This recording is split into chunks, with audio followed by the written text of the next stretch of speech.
இந்த வீடியோ என்னன்னு சொல்லிச்சுன்னா, அந்த சாரீரப்பதன், தனியிரப்பதன், பணிபுடை நிலை சம்பந்தமான கேள்விகள் அந்த தியரியில தொடர்ச்சியான வீடியோ செஞ்சு கொடுக்குறோம். அதில் 2007 MCQ 35 அதில் பாருங்கண்டா நீங்கள் கேள்விகளை பார்க்கலாம்.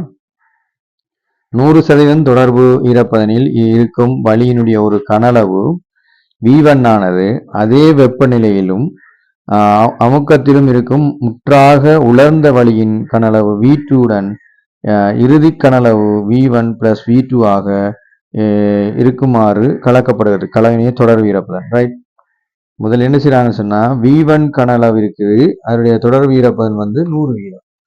அப்ப முதல்ல என்ன செய்றாங்க, ஒரு V1 கனளவு இருக்குது, தொடர் ஈரப்பதன் V1 கனளவு இருக்குது, RH வந்து 100 வீதமா, 100 வீதம்.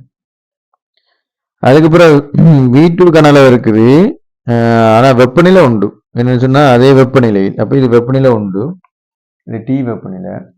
அதே அளவுன்னா V2 கனளவு இருக்குது, அதுக்குள்ள என்ன செஞ்சிருக்குது, RH 0. அதாவது என்னன்னு சொல்லிச்சுன்னா இதுல வந்து உலர் வழி தான் இருக்கு, உலர் வழி தான் இருக்குது.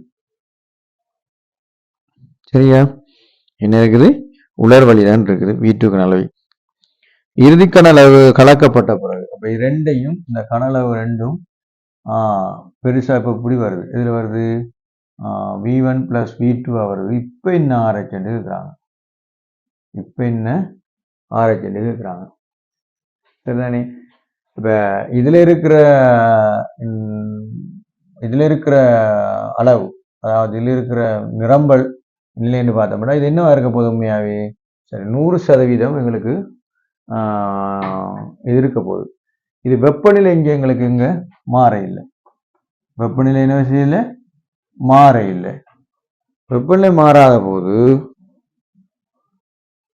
அப்ப இதுல என்ன நடக்கும்னு சொன்னா, இது T கனளவு, இது T கனளவு. அப்ப இதுல இருக்கிற மொத்தமாக இருக்கிற ஈரப்பதன், அதாவது 100% தொடர்பு ஈரப்பதன் இருக்குன்னு சொல்றாங்க வழியில. ஓகே, அப்ப இதுல இருக்கிற கனளவு பார்த்தோம்னா, சாரி, இந்த V1 கனளவுக்கு T, இந்த V2 கனளவுக்கு T. அப்ப V1 கனளவுக்கு இருக்கிற அளவு, V1 கனளவுக்கு இருக்கிற நிரம்பலாவிய அளவு, V2 கனளவுக்கு நிரம்பலாவிய அளவு எவ்வளவு முதல்ல பார்ப்போம். அதான் இங்க இருக்கிற மெயின் விஷயம். அப்ப இதுல இருக்கிற நிரம்பலாவி, T1ல இருக்கிற நிரம்பலாவி எவ்வளவுன்னு சொன்னோம்னா, இதுல இன்னொரு பிரச்சனை இருக்குன்னு சொல்லிச்சுன்னா எங்களுக்கு திணிவு. அப்ப திணிவு எங்களுக்கு இதுல நாங்க கண்டுபிடிக்கல. அது திணிவை கண்டுபிடிக்கிறதுக்கு ஒரு திணிவை நாங்கள் ஓரளவுக்கு போடுவோம், ஒரு பெருமானமா போடுவோம். ஆரம்ப திணிவை நாங்கள் M1 எடுப்போம், ஈஸியா பார்ப்போம். M1 என்ற திணிவுல எங்களுக்கு இருக்குது. அப்ப M1 திணிவுல இருக்கும்போது இதனுடைய நிரம்பலாவி எவ்வளவு கணிக்கலாம். அதே வெப்பநிலை இங்க இருக்குது. ஆகவே அதே வெப்பநிலையில் நிரம்பலாவி V2 கனளவுக்கு எவ்வளவு கணிப்போம், கணிச்சுத்தான் இதனுடைய RH கணிச்சு போடலாம். சரிதானே, ரைட். இந்த ஃபர்ஸ்டா வந்து நாங்க என்ன செய்வோம், இதுக்கு RH சமன் என்ன இருக்கு, எம்முக்கு தான் நாங்க என்ன நீராவி கீழ் எங்களுக்கு என்ன நடக்க போகுது, V1. V1ல V1க்கு எடுத்தீங்கன்னு சொல்லிச்சுன்னா ரைட், இதுல வந்து M நோட் போடுமா, ரைட், நோட் என்னது, நிரம்பலாவி 100. இவருக்கு பார்த்தோம்னா இது 100 வீதம். என்னவா இருக்காம், இது 100 வீதம். அப்ப இது இவ்வளத்தையும் பிரிச்சோம்னா என்ன வரப்போகுது எங்களுக்கு, இதுல இருக்கிற M. அப்ப இங்க இருக்கிற நிரம்பலாவி தான் இதுல இருக்கிற நீராவின்னு வரும். அப்ப இங்க இருக்கிற நிரம்பலாவி எவ்வளவு என்று பார்த்தோம்னா எங்களுக்கு எவ்வளவுன்னு சொன்னாங்க, M1. நிரம்பலாவி என்ன இருக்குது, M0 தான் M1 இருக்கு. இந்த M1க்கு இவ்வளவு வரப்போகுதுன்னு பார்ப்போம். அப்ப இப்ப எங்களுக்கு என்ன வந்தது, ரைட், இங்க இருக்கிற நீராவி தான் நிரம்பலாவி. ஆகவே M நீராவி சமன் M0 நிரம்பலாவி. ஓகேயா, ரைட். இப்ப நான் என்ன செய்யணும், திருப்பி இதுக்கு V1 கன அளவுக்கு வந்து என்னவா இருக்குது, M1 அளவு நீராவி இருக்க போகுது, நிரம்பலாவி இருக்கு. அப்ப V1 + V2க்கு எவ்வளவு நிரம்பலாவி இருக்கும்னு கணிப்போம்.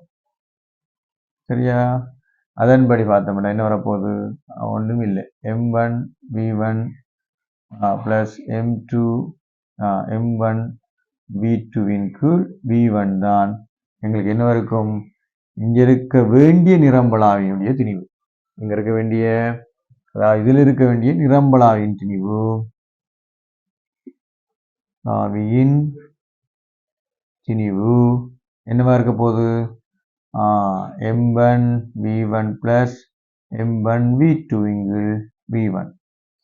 ஆனா இதுக்குள்ள இருக்கிற உண்மையான நீராவியின் திணிவு எவ்வளவு, இங்கிருந்து வந்த திணிவு தான், இங்கிருந்து மட்டும் வந்த, இதுல இருந்து வந்ததா இல்லை, எங்களுக்கு இங்கிருந்து வரல. அப்ப இதில் உள்ள நீராவியின் திணிவு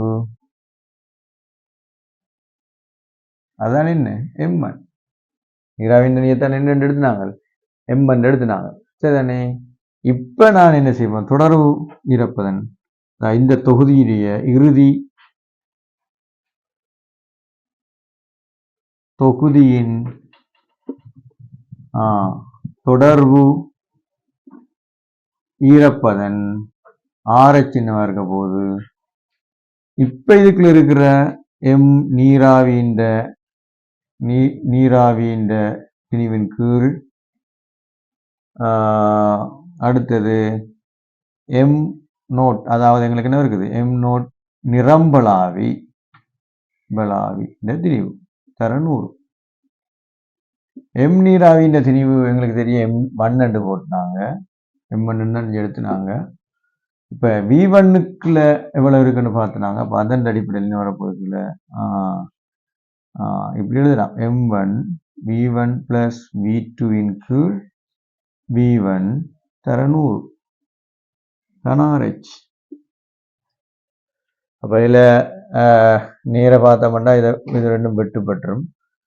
வெட்டுப்பட்டா என்ன வரும், கீழே V1ங்கள் V2 வரப்போகுது, RH V1ங்கள் V1 + V2 தர 100 வரும். இந்த விடையைத்தான் நாங்கள் அணுகி பார்த்தா எடுக்கணும். V1 + V2 இருக்குதா, ஓகே இருக்கு, அதுக்கு ஒரு சதவீதத்தை போட்டிருக்காங்க. சரியா? அப்ப எங்களுக்கு இந்த விடை அணுகலாம். சரிதானே? விடை எத்தனையாவது விடை என்ன இருக்கு, விடை வந்து 3வது விடை. மொத்தமா இந்த சாரீரப்பதன் தனி ஈரப்பதன், மற்றது 3வது, மற்றது பனிவடை நிலை தொடர்பான ஒரு தெளிவு கேட்ட நீங்க, அதுக்குரிய வீடியோட கடைசி கொஸ்டின் தான் இது. இன்னும் விளங்கலைன்னா மற்ற கொஸ்டின்ஸும் செஞ்சு அனுப்பலாம். இது ஓரளவுக்கு போதும்னு நினைக்கிறேன்.